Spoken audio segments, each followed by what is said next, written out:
당신이 여기에 있다는 것이 우리의 현재입니다. 인터넷의 발명은 거의 30년 전 서로마 제국의 몰락과 같았습니다. 그것은 시간상으로 45배나 더 먼 과거이고, 이 로마인들은 우리와 이집트 제2왕조의 대피라미드 건설 시기보다 더 가깝습니다. 그리고 이 기념물들은 라스코 동굴 벽화보다 우리 현재와 3배 더 가깝습니다. 초기 인류가 불을 사용하기 시작한 것은 지금보다 30배 더 먼 과거입니다. 그리고 이 최초의 불꽃조차도 무덤의 멸종 시기보다 우리와 150배 더 가깝습니다. 맞아요.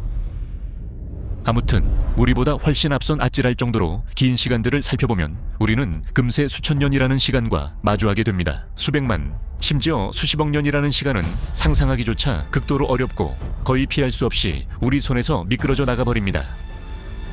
다행히도 이 엄청난 시간의 방대함을 구체적으로 느낄 수 있는 영리한 방법이 있습니다. 이를 위해서는 우리 우주가 존재한 이래로 흘러온 모든 시간을 한데 모으기만 하면 됩니다. 우리의 1년이라는 시간 안에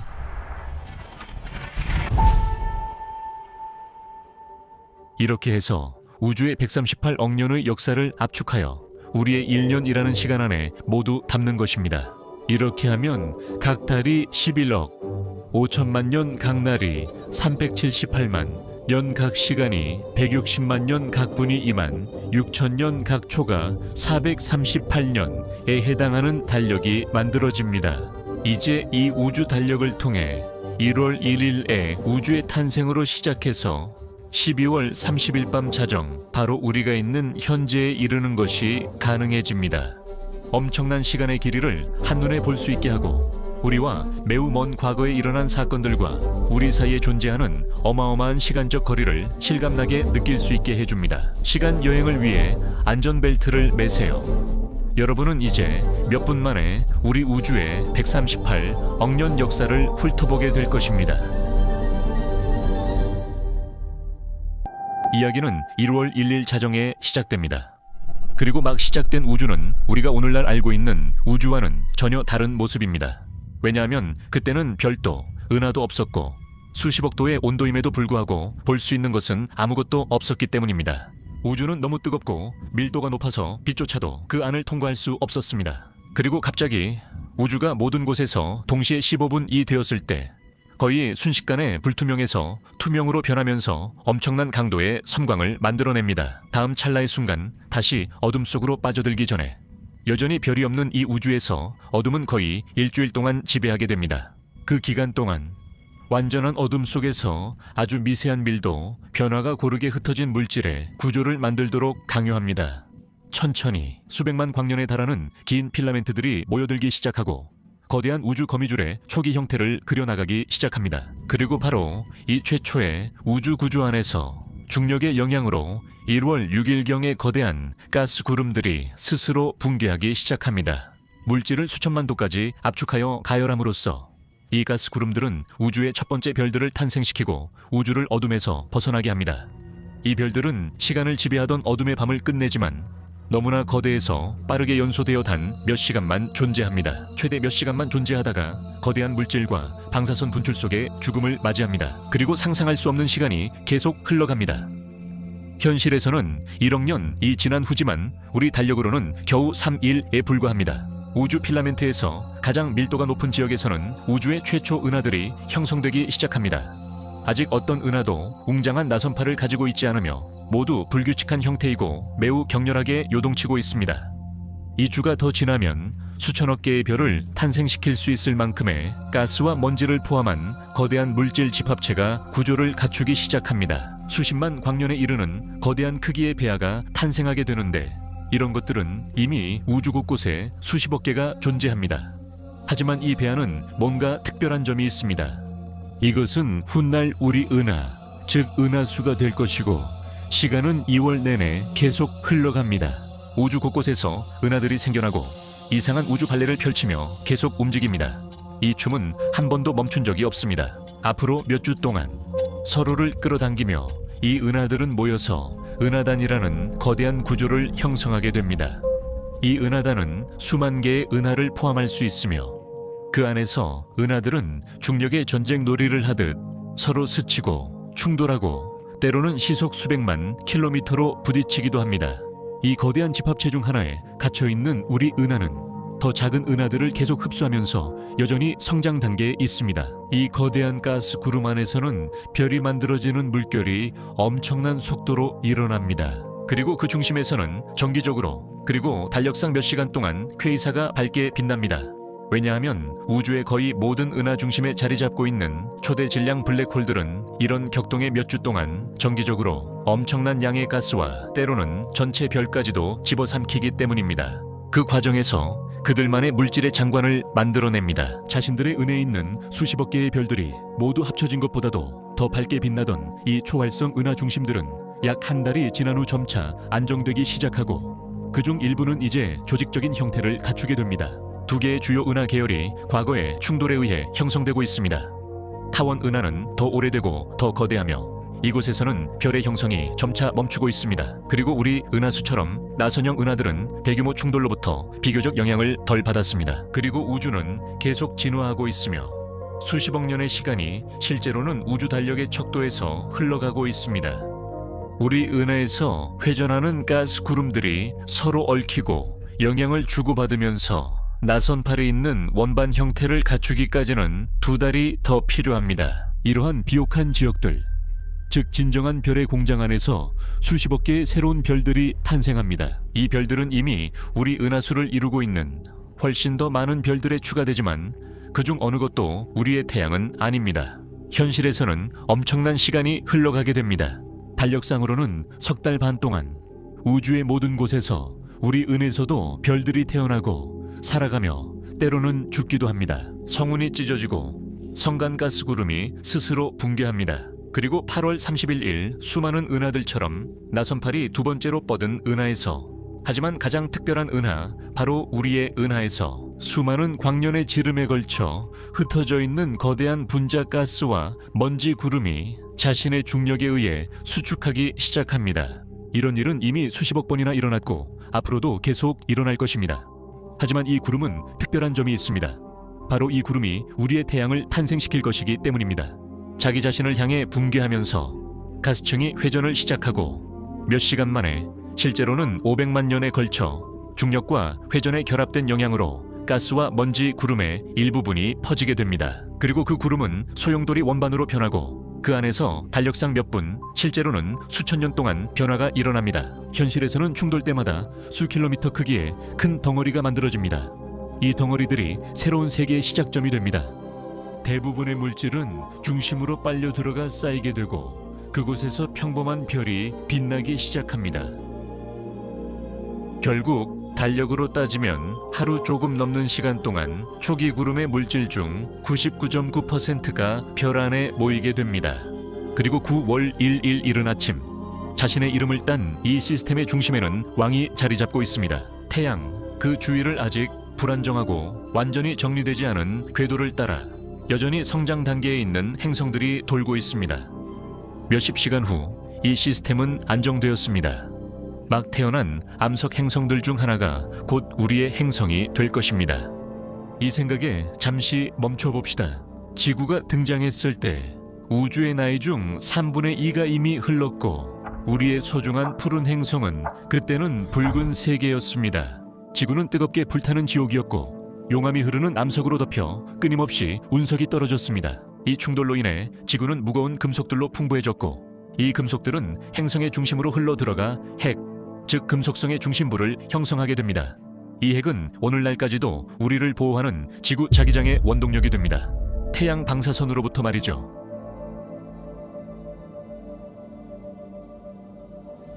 (9월 3일) 저녁, 태양계가 형성된 지 불과 사흘 만에 원시지구는 화성 크기의 원시 행성과 격렬하게 충돌합니다. 충격의 강도로 인해 수천 입방킬로미터의 암석과 금속이 순식간에 기화되어 우주로 튕겨나가고 이들은 거대한 용융잔해 고리를 형성합니다. 이 고리는 달력상 몇 분 만에 뭉쳐져 달을 이루게 됩니다. 지구의 표면과 이제 막 태어난 우리의 위성의 표면은 수백 킬로미터에 달하는 깊이의 거대한 끓어오르는 마그마의 바다로 뒤덮여 있습니다. 그리고 충돌의 격렬함으로 인해 축적된 열 때문에 이 마그마의 바다는 9월 6일까지 거의 사흘 동안 그대로 남아있게 됩니다. 이제 표면이 충분히 식어서 굳기 시작했고 암석의 지각이 형성되기 시작합니다. 격렬한 화산 활동으로 인해 끊임없이 뚫리면서 수백 킬로미터에 이르는 균열들이 행성 동쪽 곳곳에서 정기적으로 생겨납니다. 이러한 약한 지점을 통해 지구 내부에서 방사성 물질이 내뿜는 과도한 에너지가 용암 형태로 배출됩니다. 며칠 후 마그마의 바다에서 가스가 방출되고 끊임없는 분출이 이어지면서 행성에는 메탄, 이산화탄소, 황산화수소, 수증기가 풍부한 대기가 형성되기 시작했습니다. 재와 먼지로 뒤덮인 어둡고 불투명한 하늘 아래 지표면은 이제 충분히 식어서 물이 액체 상태로 머물 수 있게 되었습니다. 그리고 마침내 최초의 바다가 형성됩니다. 이 바다들은 아직 얕고 온도는 끓는 점에 가까울 정도로 뜨겁습니다. 태양 주위를 한 바퀴 더 돌고 난 뒤 실제로는 우리 달력으로 겨우 사흘이 지난 시점에 강도 높은 폭격, 즉 후기 대폭격이 시작됩니다. 짧은 일주일 동안 달력의 매 초마다 지구에는 1km가 넘는 혜성이나 소행성이 10개씩 떨어집니다. 하늘에서 쏟아지는 이 맹렬한 폭격은 지구에 황폐함을 가져오지만 동시에 얼음의 형태로 보물을 함께 실어옵니다. 하늘에서 온 이 암석들에는 다량의 물이 갇혀 있었고 그 지속적인 비가 점차적으로 진행되면서 9월 20일경에는 모든 원시바다의 전반적인 해수면을 상승시킵니다. 이 원시바다들은 화학 반응으로 끓어오르고 있습니다. 번개가 내리치는 영향으로 아미노산, 지질, 질소 염기와 같은 단순한 분자들이 모이기 시작합니다. 정확히 어디서 어떻게 그런 일이 일어났는지는 아마 영원히 알 수 없을 겁니다. 이 거대한 압력솥 안에서 여전히 유성의 뜨거운 불길에 노출된 채로 퍼즐 조각들이 맞물려 들어갑니다. 그리고 아주 작은 화학물질 주머니, 일종의 역동적인 균형 속의 혼돈이 딸꾹질을 시작합니다. 지구상의 모든 생명체에게 9월 20일은 기념일입니다. 실제로 그 시기에 지질학적 형성물에서는 철 이온을 먹고 에너지를 얻는 단세포 생물의 활동 흔적이 발견됩니다. 이 미세한 작은 거품들은 그저 하찮은 세포처럼 보일 수 있습니다. 머리도 꼬리도 없지만 이들은 실제로 우리 지구에 처음으로 살았던 생명체입니다. 이틀 후 지각이 여러 조각으로 갈라지기 시작하고 지구 내부의 대류 흐름에 의해 이 조각들이 움직이기 시작합니다. 이것이 최초의 대륙이 탄생하는 순간입니다. 달이 거의 끝나갈 무렵 원시바다의 해안에는 이제 남세균 군락이 자리 잡고 있습니다. 이 생물들은 혁명적인 능력을 개발했는데 바로 태양빛을 이용해 에너지를 만들어내는 능력입니다. 이것을 광합성이라고 부르며 이 작은 세포들 중 일부는 심지어 산소도 배출합니다. 산소는 지금까지 지구에 거의 존재하지 않았던 분자입니다. 지구는 별 주위를 돌며 그 별은 우주를 이동하고 있습니다. 또한 은하수 중심도 한 바퀴 돌고 있습니다. 달력으로 일주일이 조금 안 되는 시간 동안 태양은 이제 막 5번째 주기를 마쳤고 은하수 중심을 2바퀴 완전히 돌았습니다. 그 후 10월 중순쯤에 이 광합성 미생물들의 활동으로 생성된 산소가 지구 전체에 영향을 미치기 시작합니다. 산소가 바닷물에 녹아있는 철과 결합하면서 철이 침전되고 그 다음 2주 동안 시간은 계속 흐르고 바다는 끊임없이 녹슬게 됩니다. 철이 풍부하고 환원적인 환경의 특징인 연녹색에서 붉은색과 주황색으로 바뀌게 됩니다. 그리고 모든 철이 바다 밑에 가라앉고 바다가 우리가 아는 파란색으로 변하면서 주황빛을 잃게 됩니다. 지구 모든 바다에서 대산화가 시작됩니다. 물에 산소가 대량으로 유입되면서 대부분의 생물들에게는 진정한 재앙이 됩니다. 이후 달력의 날들이 지나면서 산소를 호흡하고 에너지를 생산할 수 있는 생명체들이 점차 발효를 하는 생명체들을 앞서게 됩니다. 그리고 이 새로운 독에 적응하지 못하는 수많은 종들이 사라지게 됩니다. 때로는 진화가 겉으로 드러나지 않는 혁명인 경우도 있습니다. 지표면에서는 산소가 대기 중에 존재하던 메탄을 파괴합니다. 그리고 이 강력한 온실가스가 점차 사라지면서 바로 다음 날부터 변화가 시작됩니다. 거대한 빙하기가 약 10일 동안 이어지며 지구 평균 기온을 약 영하 25도씨까지 떨어뜨립니다. 지표면 어디에서나 땅은 두꺼운 빙하 아래 완전히 얼어붙게 됩니다. 그러나 생명은 계속 진화합니다. 11월 5일 강력한 화산 폭발이 일어나면서 지구를 얼음의 지배에서 해방시킵니다. 핵과 내부 기관을 가진 최초의 복잡한 세포들이 등장합니다. 이 새로운 세포들은 훨씬 더 정교하며 우리가 진핵세포라고 부르는 것들입니다. 이들은 모든 복잡한 생명체의 조상입니다. 모든 균류, 모든 식물, 그리고 모든 동물은 이 세포들에서 비롯되었습니다. 또 하루가 흘렀습니다. 현실에서는 약 4천만 년이 흘렀고 바다에는 미생명체로 가득 차 있습니다. 이제 맨눈으로 볼 수 있는 생명체들이 등장했고 이들은 단순한 부분의 합을 넘어서는 존재입니다.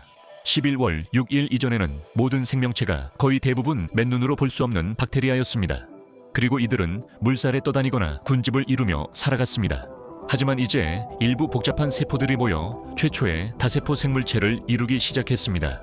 이들은 세포들이 팀을 이루어 각자 역할을 나누어 맡으며 조직적으로 살아갑니다. 어떤 세포들은 먹이를 포획하고 소화하는 일을 맡고 다른 세포들은 방어를 담당합니다. 그리고 그 다음 날들은 어떨까요? 물속에서는 점점 더 정교해진 세포들이 구조화된 집단 안에서 서로 결합하고 협력하기 시작합니다. 한편 슈퍼화산이 분출하고 내륙의 바다가 말라붙거나 열리고 닫히는 등 격변이 일어나지만 지표면에는 여전히 어떤 형태의 생명도 존재하지 않습니다. 시간은 계속 흘러갑니다.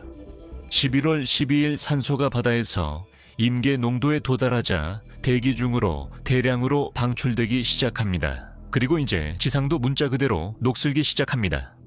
철분이 풍부한 표면 암석들이 산화되면서 모든 대륙이 주황빛을 띠게 됩니다. 만약 여러분이 가상의 타임머신을 가지고 이 황량하고 녹슨 풍경을 방문한다면 밖에 나온 후 가장 먼저 할 일은 다시 그 안으로 들어가는 것일 겁니다. 왜냐하면 그 당시 공기 중 산소 농도는 오늘날 우리가 알고 있는 것보다 10배 이상 낮았기 때문입니다. 11월 15일 작고 부드러운 해양 동물들이 근육세포를 발달시키는데 이것은 몸의 일부를 수축할 수 있게 해주는 혁신적인 발전입니다. 그리고 최초로 생명체가 해류의 힘에 의존하지 않고 스스로 이동할 수 있게 되었습니다. 이러한 유기체들이 등장하기 전에는 새로운 영역을 탐험하거나 사냥하거나 사냥을 피하려고 스스로 이동하게 되었을까요? 모든 동물은 물에 떠다니는 영양분을 걸러 먹으며 살았습니다. 하지만 이제부터는 먹이사슬이 복잡해지기 때문에 교묘하게 살아남아야 할 것입니다. 일주일 후 일부 미생물들은 오늘날 우리도 종종 즐기는 행위인 성행위를 발명하게 됩니다. 이를 통해 그들은 자신의 유전자를 매우 효율적으로 섞을 수 있게 되었습니다. 12월이 시작되면 서로 정의신호로 소통할 수 있는 특수한 세포들이 등장합니다. 달력상 며칠 만에 이러한 원시신경계는 작은 뇌를 형성합니다. 일주일 후 최초의 광감각 생물들이 낮과 밤을 인식하게 됩니다. 이들은 형태를 구별할 수 없으며 그들의 원시적인 시각은 밝기의 변화만을 감지할 수 있습니다. 진짜 눈이 지구를 바라보게 되기까지는 며칠이 더 필요할 것입니다. 공기 중 산소 농도는 천천히 계속 상승하고 그 다음 10일 동안 수많은 생태계가 탄생하고 사라집니다. 산봉구리들은 바람에 의해 깎이고 산맥들은 솟아오르며 또 다른 산맥들은 시간과 침식의 거센 공격에 의해 사라집니다. 강들이 지형을 깎아내고 윤곽을 그립니다. 그러다 12월 12일 대빙하기가 다시 한번 거세게 찾아옵니다. 달력으로 몇 분 사이에 극지방의 빙상이 퍼져나가 거의 전 세계를 뒤덮게 됩니다. 어떤 곳은 수 킬로미터에 달하는 두꺼운 얼음층으로 뒤덮이고 지구의 평균 기온은 10득세리트까지 떨어지며 우리의 푸른 행성은 다시 하얗게 변합니다. 얼음의 발톱에 사로잡힌 이 시기를 우리는 크리오제니안이라고 부릅니다. 이 얼어붙은 세계는 달력상으로 이틀 반 동안 지속되며 다시 한번 지구가 화산과 지각판의 움직임에 의해 구원받을 때까지 계속됩니다. 이 지각판들은 지표면에서 끊임없이 대륙의 위치를 바꿉니다. 거대한 퍼즐 게임처럼 대륙의 배치를 끊임없이 재구성하면서 12월 15일 기온이 다시 온화해지고 대기 중 산소의 양이 이제 거의 20%에 이르렀으며 지구를 태양의 치명적인 자외선으로부터 보호하는 천연 방패인 오존층이 전 지구에 걸쳐 완성되었음에도 불구하고 야외에서 살아가는 생명체는 존재하지 않습니다. 대륙의 표면에서는 모든 생명체가 여전히 물속에만 머물러 있습니다. 지구 역사의 85%가 이미 지나갔지만 살아있는 생명체의 대부분은 여전히 절망적으로 작고 눈에 띄지 않으며 연약합니다. 하지만 이것은 곧 바뀔 것입니다. 캄브리아기 대폭발이 시작되면서 그 변화는 다음 날 오후 늦게 시작됩니다. 생명의 나무가 갑자기 색을 띠기 시작하면서 단 몇 시간 만에 오늘날까지 존재하는 모든 신체 구조의 형태가 나타납니다. 구리든 여러분, 자신이든 어떤 동물이든 상관없습니다. 그 동물의 신체 구조의 기원이 바로 이 12월 16일로 거슬러 올라갈 가능성이 매우 높습니다. 이제 바다에서는 해면과 산호뿐만 아니라 살아남기 위해 보호판, 껍데기, 외골격을 발달시킨 수많은 동물들이 함께 존재합니다. 빠르게 이동하거나 도망치거나 사냥을 하거나 방어하거나 위장하기 위해 수많은 새로운 형태들이 시도되고 있습니다. 그리고 고도로 발달된 감각기관, 정교한 눈과 더듬이도 등장하기 시작합니다. 사실 우리 행성을 채우는 생물들의 다양성은 너무나 커져서 생물학자들이 달력의 다음 날들 중 각각의 시간마다 한 권의 책을 쓸 수 있을 정도입니다. 여러분께 이야기하면서도 많은 이야기는 남겨둘 수밖에 없습니다. 다음 날부터는 곤충, 거미류, 갑각류의 조상인 절지동물의 4쌍의 관절 달린 다리가 바다를 지배하게 됩니다. 이들의 수와 다양성 덕분에 곧 동물계의 절대적인 지배자가 됩니다. 사실 지금도 이들은 조용한 왕으로 군림하고 있습니다. 오늘날 기록된 종의 80%가 절지동물이라는 사실을 생각해 보십시오. 한낮이 되면 바다에 거대한 생물이 나타나는데 이름은 아노말로카리스이며 길이는 30cm를 넘지 않습니다. 그래서 해안가를 걷는다면 여전히 이 시기에 생명체가 없는 상태라면 여러분은 문자 그대로 지구 전체에서 가장 거대한 생물이었을 것입니다. 12월 18일 아침 연골로 된 척추를 가진 물고기들이 등장합니다. 이 초기 척추동물들 중 일부는 몇 시간 후에 물고 부술 수 있는 관절이 있는 턱을 발달시키게 됩니다. 이제 생명이 등장한 지 거의 4개월이 되었습니다. 그리고 육지에는 끝없이 펼쳐진 곳 어디에도 아직 이끼도 식물도 노출된 생명의 흔적도 없습니다. 모든 대륙에는 수천 킬로미터에 걸쳐 펼쳐진 바위, 모래, 얼음의 사막만이 있을 뿐입니다. 지구 전체가 그렇습니다. 이 풍경 속에서는 오직 바람 소리와 드물게 내리는 소나기만이 아침 중반의 광물 같은 침묵을 깨뜨립니다. 그 다음 날 북방구는 광대하고 하나의 바다로 뒤덮여 있고 남쪽에는 초대륙이 내해를 둘러싸고 있는데 그 내해의 평균 기온은 45도입니다. 몇몇 이끼와 조류가 조심스럽게 해안가로 모험을 떠나고 서서히 강을 따라 센티미터 단위로 올라갑니다. 이 식물들은 진짜 뿌리가 없으며 물 밖으로 처음 모험을 감행한 최초의 식물과 조류입니다. 이들은 토양의 성질을 변화시키기 시작합니다. 이들은 광물을 분해하면서 대륙 전체의 표면을 정복하는 데 이틀이 걸릴 것입니다. 6시간 후 남극의 거대한 빙상이 형성되면서 지구의 모든 바다 수위가 약 100m 낮아집니다. 이것은 일종의 거꾸로 된 대홍수입니다. 거의 모든 산호초와 그와 관련된 생태계가 사라질 것입니다. 지구 전체로 보면 오직 3분의 1의 종만이 이런 위기를 살아남게 됩니다. 그럼에도 불구하고 수많은 다른 생명체들과 함께 생명은 달력상 몇 시간, 하루가 끝날 무렵이면 다시 회복될 것입니다. 바다에서는 거의 10m에 달하는 거대한 두 종류 연체동물인 우르토세레스와 유립테리데스도 발견됩니다. 실루리아기의 바다정알은 숙련된 사냥꾼으로 길이가 2m에 이를 수 있으며 날카롭고 관절이 있는 집게발로 열대 지역을 공포에 몰아넣습니다. 그리고 밤 9시쯤 해안가에서는 작은 갑각류들이 진흙 속으로 모험을 떠납니다. 이들은 최초로 육지에 오른 동물들입니다. 다음 날 아침, 곤충과 작은 식물이 대륙 중심까지 퍼져 있습니다. 이제 얼음의 시대는 끝났습니다. 모든 빙상이 녹아내렸고 해수면은 거의 300m나 상승했습니다. 최초의 양서류들이 조심스럽게 범세계적 대양인 판탈라사의 해안에 발을 내딛습니다. 이들은 폐로 공기를 들이마실 수 있으며 최초의 육상 척추동물입니다. 시간이 흐르면서 그들은 적응해가고 그들의 지느러미에는 단단한 뼈가 발달합니다. 곧 그들은 바다를 완전히 떠나 주로 대기 속에서 살게 될 것입니다. 그리고 지금까지는 작고 소박했던 육상 식물들이 점점 더 커지기 시작합니다. 첫 번째 속새와 나무고사리 숲에서는 수미터에 달하는 식물들도 볼 수 있습니다. 21일 하루가 시작될 때 일부 식물들은 겉보기에는 별것 아닌 작은 무언가를 개발하는데 이것이 전 세계의 풍경을 바꿔놓게 됩니다. 바로 씨앗입니다. 이 생존 캡슐들은 식물 배아를 위한 영양분을 저장하고 수년 동안 휴면 상태로 있다가 이상적인 조건이 갖춰지면 발화할 수 있습니다. 최초의 종자 식물들은 거친 기후와 적대적인 환경에서도 번식하고 번성하게 되는데 이런 곳에서는 양치 식물이 살아남지 못합니다. 하루가 끝나갈 무렵입니다. 튼튼한 뿌리 시스템을 가진 식물들은 땅을 완전히 점령했고 침식에 미치는 영향으로 이제 기후를 변화시키고 형성하고 있습니다. 그리고 지표면이 거의 완전히 초록색으로 뒤덮인 이 세계에서 일부 곤충들이 날기 시작합니다. 이들은 지상에서 하늘을 정복하기 위해 땅을 떠난 지구 최초의 생명체입니다. 다음날 아침 거의 모든 곳이 덥고 습합니다. 이제 세계의 대부분은 울창한 습지 숲으로 뒤덮여 있습니다. 이 숲의 식물들은 죽으면서 줄기와 뿌리에 있는 탄소를 가둡니다. 이러한 압축이 며칠 동안 계속된 끝에 달력상으로 볼 때 오늘날 우리가 채굴하는 대부분의 석탄층이 형성되었습니다. 몇 시간 동안 대기 중 산소 농도는 급격히 증가합니다. 곤충과 절지동물들은 에너지가 가득한 이 공기와 오늘날보다 2배나 높은 산소 농도를 만끽합니다. 엄청난 크기에 도달하기 위해서죠. 그 시절 지구에서는 날개 길이가 1m에 달하는 잠자리를 흔히 볼 수 있습니다. 75cm에 달하는 정갈과 거의 2m에 이르는 거대 진해인 아트로플루라 같은 생물도 있습니다.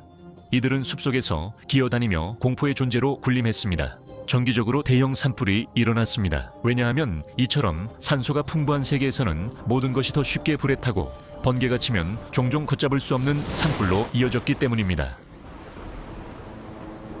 한낮 우리는 석탄이 거대 속새와 양치식물 숲을 볼 수 있습니다. 첫 번째 파충류들은 비늘로 된 피부 덕분에 탈수에 강하고 양서류보다 더 효율적인 호흡을 갖추고 있어서 야외 생활에 적합하게 진화했습니다. 이들은 배아가 성장하고 보호받는 데 필요한 모든 것을 담고 있는 양막 알 덕분에 이런 생활이 가능합니다. 껍질 뒤에서 외부 환경으로부터 보호받으면서 파충류들은 어디에서나 알을 낳을 수 있고 그렇게 함으로써 빠르게 모든 대륙에 퍼져나갔습니다. 하루가 끝날 무렵 일부 식물들은 리그닌이라는 놀라운 화합물을 발명해냈습니다. 이 화합물은 식물의 세포벽을 강화하고 식물이 놀라울 정도로 큰 크기로 자랄 수 있도록 단단함을 제공합니다. 그리고 우리는 거대한 침엽수림이 나타나는 것을 볼 수 있습니다. 다음 날 지구의 모든 대륙이 하나로 모이기 시작하고 결국 하나의 초대륙이 탄생하게 됩니다. 판게아는 그 중심에 위치하며 수천 킬로미터에 걸쳐 뻗어 있습니다.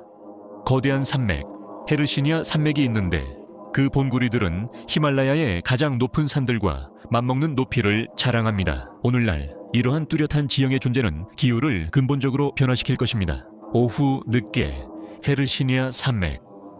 남쪽 내륙에서는 너무 덥고 건조해서 수천 킬로미터에 걸쳐 광활한 사막 지역만 남아 있습니다. 한편 온데스뷸림은 행성의 끝자락 극지방 근처로 밀려났습니다. 12월 24일 오후 초입에 나중에 시베리아가 될 지역에서 엄청난 규모의 화산 폭발이 시작됩니다. 용암의 흐름이 끊임없이 지각을 뚫고 나와 유럽과 맞먹는 넓은 지역을 거의 2km 두께의 용암으로 뒤덮습니다. 먼지와 떠다니는 재로 가득 찬 하늘은 지구 전체를 어둡게 만들고 화산에서 분출된 이산화황은 빗물에 녹아 구름이 산소가 부족한 황산 방울을 떨어뜨립니다. 해양 환경은 조류로 인해 질식하게 됩니다. 이산화탄소 농도가 극도로 높아지면서 지구 표면의 평균 기온이 40도까지 상승합니다. 그리고 판게아 전체가 거대하고 건조하며 뜨거운 대륙으로 변합니다.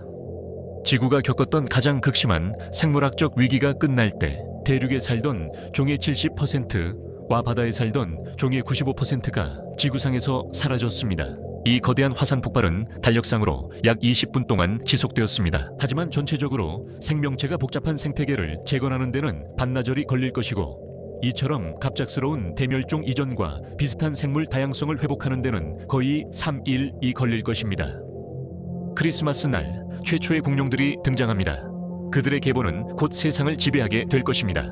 그 뒤를 이어 포유류가 등장하는데 이들은 당시에는 주로 곤충을 먹고 사는 작고 은밀한 야행성 동물들이었습니다. 에르시니아 산맥의 봉구리들은 며칠이 지나면서 점차 위용을 잃기 시작합니다. 시간과 침식이 결국 그들을 무너뜨릴 것입니다. 이렇게 점점 낮아지고 퍼져가는 늙은 산봉우리들의 흔적은 오늘날에도 남아 있습니다. 이들은 마시프 상트랄, 보주, 에팔레치아, 우랄 산맥 등으로 불립니다. 또 하루가 저물었습니다. 현실에서는 거의 4천만 년이 흘렀습니다.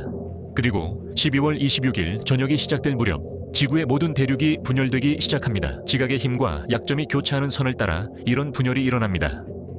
결국 이러한 균열은 오늘날 우리가 알고 있는 대륙들을 형성하게 됩니다. 한편 인도는 북쪽으로 이동하기 시작합니다.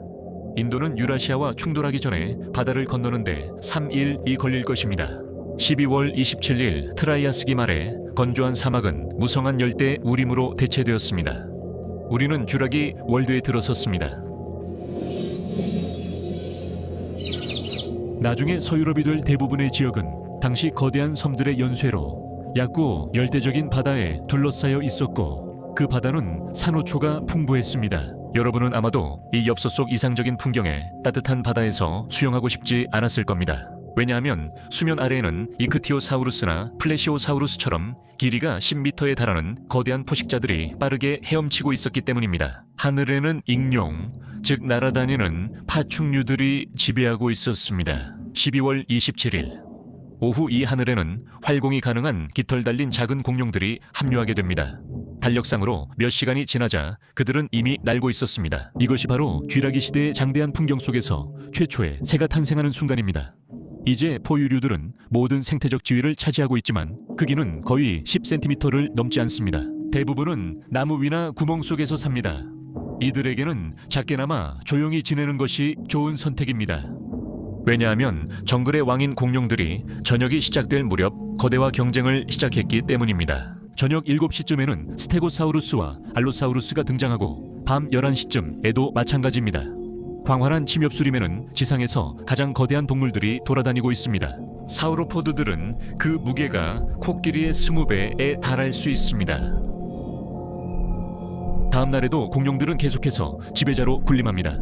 북아메리카의 거대한 내해는 메소사우루스들의 사냥터가 되었습니다. 이들은 도마뱀과 뱀과 가까운 친척인 거대한 해양 파충류입니다. 육지의 숲에는 이전에는 거의 단일한 초록색이 지배적이었지만 이제는 곳곳에 색채가 더해졌습니다. 일부 나무에는 이제 과육이 둘러싸인 씨앗이 맺히기 때문입니다. 그리고 최초의 꽃식물이 등장하고 그 뒤를 이어 벌과 나비 같은 최초의 꽃가루맥의 곤충들도 나타나기 시작합니다. 다음 날 늦은 오후에 우리 지구 역사상 가장 더운 시기 중 하나가 시작됩니다. 극지방부터 산꼭대기까지 모든 얼음이 녹아내렸고 몇 시간 전까지만 해도 드러나 있던 대륙 표면의 3분의 1 이불에 잠기게 됩니다. 열대 위도에서는 평균 수온이 약 36도에 이르고 울창한 숲과 갯벌이 극지방까지 이어집니다. 북극에서는 한여름의 기온이 거의 20도에 이릅니다. 지구 거의 전역을 뒤덮은 무성한 숲에서는 침엽수, 양치식물, 이끼가 새로운 식물인 활엽수와 뒤섞여 자랍니다. 이렇게 생명으로 가득 찬 무성한 세계는 달력으로 따지면 12월 30일 새벽까지, 즉 반나절 더 지속됩니다.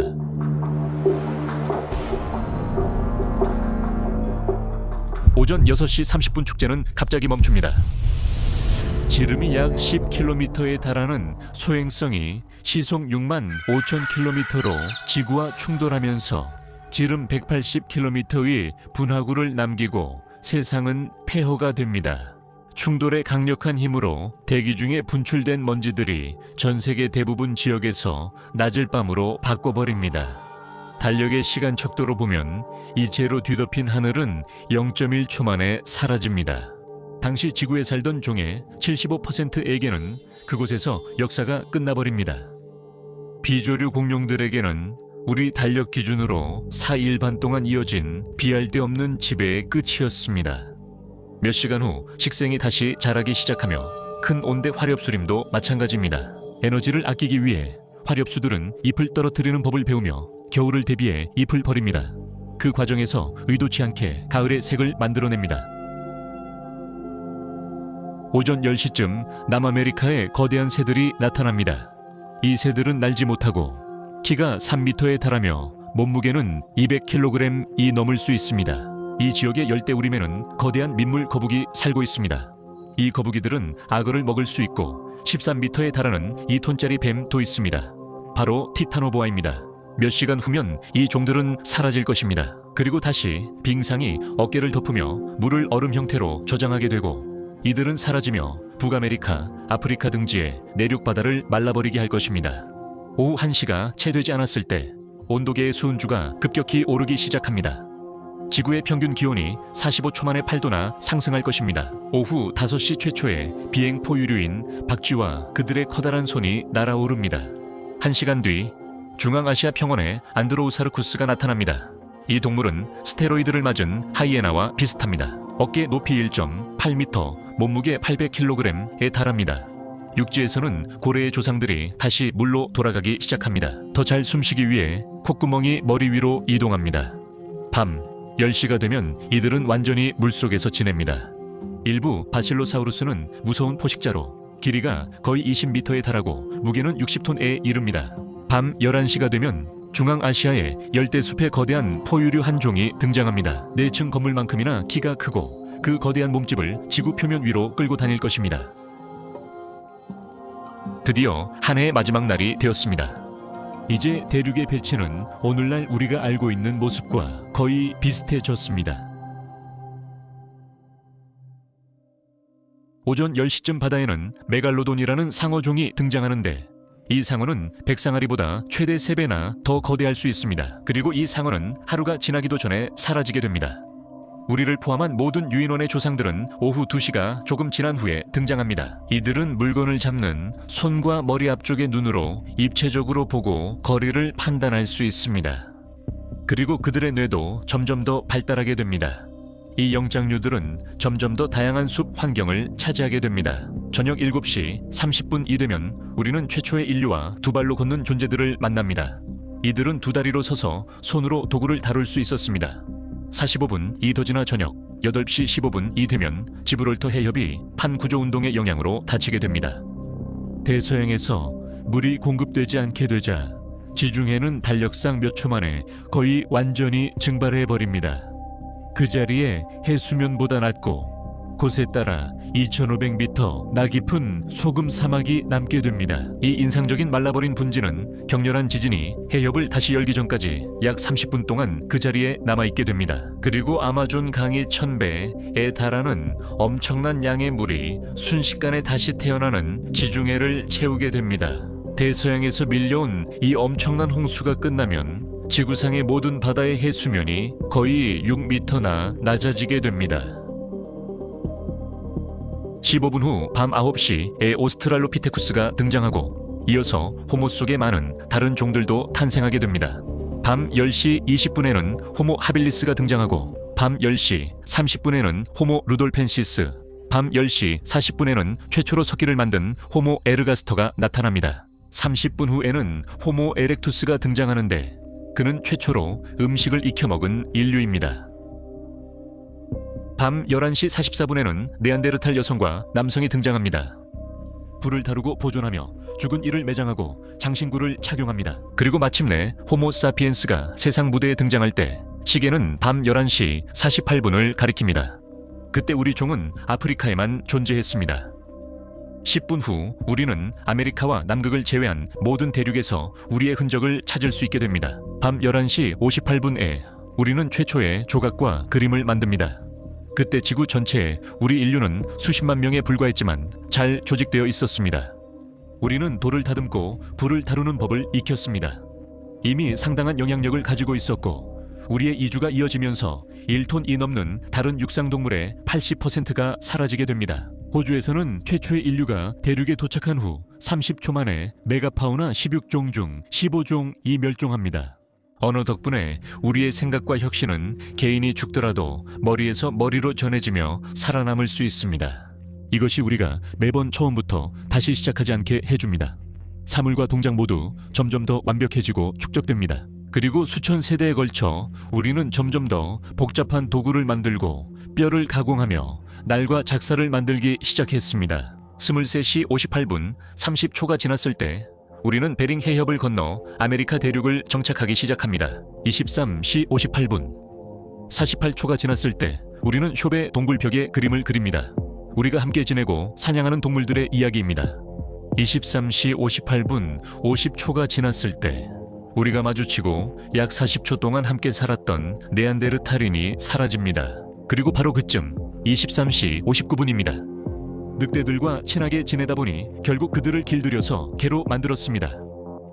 23시 59분 15초가 지났을 때 우리는 도자기를 발명합니다. 그리고 눈이 내리거나 가뭄을 피해 술록, 연어, 강줄기, 들소나 말의 이동을 따라다니다 보니 23시 59분 30초가 되었을 때 우리 중 일부는 천천히 범람원 초원에 정착했습니다. 온대 지역에서 우리는 씨앗을 심으며 농업을 발명하고 떠돌이 수렵채진민에서 농부로 변하게 됩니다. 우리는 한 곳에 머물기로 결심하고 최초의 마을들을 짓기 시작합니다.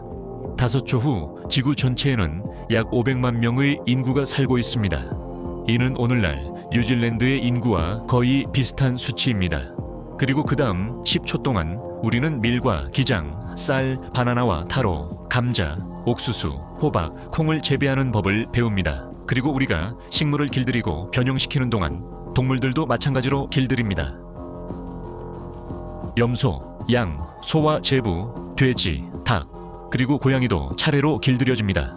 말을 처음 길들일 때는 23시 59분 45초가 지났고 금속을 녹이기 시작할 때는 47초가 지났습니다. 그리고 그 여세를 몰아 우리는 문자를 개발하고 선사시대를 벗어납니다. 이제 달력의 마지막 13초가 시작됩니다. 이 시간에는 우리가 역사라 부르는 모든 것이 돌, 점토, 종이에 기록되어 있습니다. 이제 아이디어와 지식은 더 이상 사람의 머릿속에만 저장되지 않습니다.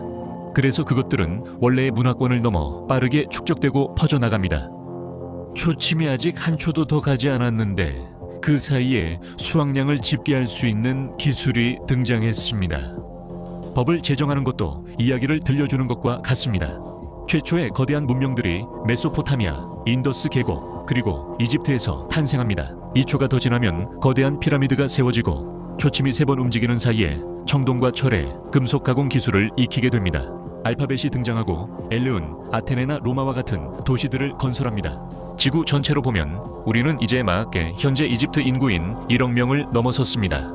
시계는 23시 59분 55초를 지나고 있습니다. 기독교가 등장했을 때 세계 인구는 약 1억 7천만 명이었고 그중 거의 4분의 1, 이 로마 제국에서 살고 있었습니다. 당시 로마 제국은 전성기였습니다. 1초 후 그들은 몰락하고 유럽은 중세시대로 들어섭니다. 그리고 다음 1초 동안 전 세계에서 다른 제국들이 태어나고 사라집니다. 중앙아메리카에서는 마야 문명이 번성했다가 다시 쇠퇴합니다. 23시 59분 57초가 지나면 바이킹들이 그린란드를 거쳐 북아메리카에 발을 디딥니다. 이제 전 세계 인구는 2억 5천만 명에 이르렀고 이는 현재 인도네시아 군도에 사는 인구보다 약간 적은 수치입니다. 100년 전쟁이 0.25초 만에 시작되고 끝나며 이어 콘스탄티노플이 함락됩니다. 명왕조가 약 1초 동안 중국을 지배하다가 사라집니다. 인쇄술이 지식을 대규모로 전파하기 시작하고 크리스토프 콜럼버스가 아메리카를 다시 발견하며 우리는 달력의 마지막 1초에 들어섭니다. 이 1초 안에 근대시대 전체, 대항해 시대, 정치, 과학, 산업혁명, 증기기관, 철도, 공장, 전기, 2차례의 세계대전, 그리고 불과 1초 전만 해도 수많은 왕들이 군대를 일으켰을 법한 엄청난 수의 발명품들이 모두 들어있습니다. 그리고 우리는 현재에 도착했습니다. 딩동, 자정입니다. 바로 오늘입니다. 이 생각에 잠시 멈춰봅시다. 우리의 모든 역사, 지금까지 말해지고 쓰여지고 읽혀지고 조각되고 그려지고 발명된 모든 것들, 이 모든 것은 이 우주 달력의 마지막 날, 마지막 시간, 마지막 15분 안에 들어있습니다. 이 달력에서 인간의 긴 일생조차도 눈 한 번 깜빡이는 시간에 불과합니다. 여러분의 눈꺼풀이 내려갑니다. 그리고 나서 45년이 흘러갑니다. 눈꺼풀이 다시 올라가고 이미 모든 것이 끝나버립니다. 모닥불 주위에서든 책에서든 망원경이나 현미경 혹은 인터넷에서든 인간은 항상 세상을 이해하고자 하는 욕구에 이끌려왔습니다. 자연의 법칙을 탐구하고 화석과 암석의 구성을 연구함으로써 우리 종의 일부는 우주, 생명, 그리고 우리의 기원에 대한 위대한 역사를 추적할 수 있게 해주었습니다. 그리고 오늘날 사라진 이 세계들의 격동적인 이야기를 되살려내면서 그들은 우리가 끊임없이 이어져 온 오랜 생명의 계보의 결과임을 발견했습니다. 그 역사는 다음과 같이 시작되었습니다. 우주가 현재 나이의 3분의 2에 불과했을 때 지구에서 그 역사가 시작되었습니다. 지식과 발명품을 바탕으로 우리 종은 막대한 힘을 갖게 되었습니다. 자연이 오랜 시간에 걸쳐 만들어낸 막대한 양의 화석 연료를 태우면서 말이죠. 심지어 의도치 않게 단 몇 초 만에 지구 평균 기온을 거의 2도나 올리는데도 성공했습니다. 이렇게 짧은 시간 동안 우리 현대 문명의 영향과 맞먹는 결과를 낳을 수 있는 유일한 사건은 대규모 화산 폭발이나 거대한 소행성 충돌뿐입니다. 하지만 우리가 엄청난 지식을 가지고 있음에도 불구하고 우리는 우리 자신의 행동조차 예측할 수 없으며 따라서 가까운 미래에 무엇이 기다리고 있는지도 알 수 없습니다. 아무도 그것을 말할 수 없지만 답이 무엇이든 한 가지는 확실합니다. 지구의 역사는 계속될 것이라는 점입니다. 그리고 우리가 자연의 법칙에 대해 알고 있는 지식은 아주 오랜 시간 동안 지구에 어떤 일이 일어날지 예측할 수 있게 해줍니다. 이것이 우리가 알고 있는 내용입니다. 달력으로 4분이 지나면 우리 행성에서 보이는 하늘은 오늘날 우리가 알고 있는 하늘과는 전혀 다르게 보일 것입니다. 왜냐하면 우리 은하 내에서 별들이 이동하기 때문에 결국 수백 개의 새로운 별자리가 그려지면서 밤하늘이 완전히 바뀌게 될 것이기 때문입니다. 40분이 지나면 아무런 관리도 없이 오늘날 돌로 지어진 가장 웅장한 건물들조차도 사라지게 될 것입니다. 시간이 흐르면서 비와 바람에 의해 모래처럼 깎이고 마모되기 때문입니다. 그리고 앞으로 며칠 동안 대륙의 거대한 이동이 계속될 것이고 동아프리카 지구대가 열리면서 새로운 바다가 탄생할 것입니다. 북아메리카는 부분적으로 갈라질 것이고 오스트레일리아는 인도네시아를 거쳐 아시아로 이동할 것입니다. 한편 아프리카 대륙은 지중해를 닫은 뒤 유럽과 충돌하게 될 것입니다. 1월 7일 지구의 모든 대륙이 결국 다시 모여 새로운 판게아, 즉 너판게아를 형성하게 됩니다. 그때쯤 우리 태양계도 한 바퀴 돕니다. 현재 위치에서 은하 중심을 한 바퀴 완전히 돌고 또 한 번 은하 중심을 도는 것입니다. 혹은 달력으로 따지면 일주일이 되는 셈이죠. 우리 별의 개기일식을 보는 것은 불가능해질 것입니다. 왜냐하면 달은 생성된 이후로 계속해서 지구로부터 멀어지고 있기 때문입니다. 연간 약 3.7cm씩 멀어지는 속도로. 그때쯤이면 달의 겉보기 크기가 너무 작아져서 더 이상 태양을 완전히 가릴 수 없게 될 것입니다. 일주일 후인 1월 21일 탄생 이후로 계속 밝아지고 있는 우리 별은 이미 하늘에서 너무나도 밝아져서 생명체에게는 전체적으로 상황이 본격적으로 복잡해지기 시작할 것입니다. 태양의 강도가 세지면 표면 암석 침식이 대기 중 이산화탄소를 토양에 가두게 됩니다. 동시에 우리 행성의 노화로 인해 판구조론 활동이 극도로 느려지고 화산 활동도 거의 멈추게 됩니다. 그래서 대기 중에 이산화탄소를 다시 공급해줄 화산이 없으니 이산화탄소, 이 농도는 급격히 떨어집니다. 결국 거의 모든 식물에게 광합성을 하는 것이 며칠 안에 불가능해집니다. 대기 중 이산화탄소, 이가 계속 줄어들면서 식물들은 점차 사라지고 식물에 간접적으로 의존해 살아가는 동물들도 함께 사라집니다. 겨우 2월이 되었을 뿐입니다. 식물들이 사라지면 대기 중 산소 농도도 급격히 떨어지고 그와 함께 오존층도 사라져서 지표면에 남아있던 마지막 복잡한 생명체들까지 멸종하게 됩니다. 한편 태양의 밝기는 계속해서 증가하고 그 후 2주 동안 밝기가 10%에 도달하고 이를 넘어섭니다. 오늘날 지표면의 평균 기온은 이제 50도에 이르렀고 바다도 증발하기 시작하면서 우리의 세계는 점차 진정한 사우나로 변해가고 있습니다. 이런 지옥 같은 환경을 견디는 단세포 생물은 드뭅니다. 3월 초 지구의 핵이 식어서 고체로 변했습니다. 핵의 움직임이 멈추면서 우리를 보호해주던 자기장이 사라지게 되었습니다. 그리고 남아있는 가상의 생명체들마저 태양에서 오는 괴너지 입자들의 치명적인 폭격에 노출되고 맙니다. 3월 중순 이제 우리의 푸른 행성은 이름만 남았습니다. 태양의 세기가 더욱 강해지면서 지구 표면 온도는 거의 150도까지 치솟았습니다. 아마도 아주 높은 고도의 호수나 지하 동굴에 남아있는 극한 환경 생물 몇 종을 제외하면 지구상에는 더 이상 아무것도 살아남을 수 없습니다. 생명은 사라집니다.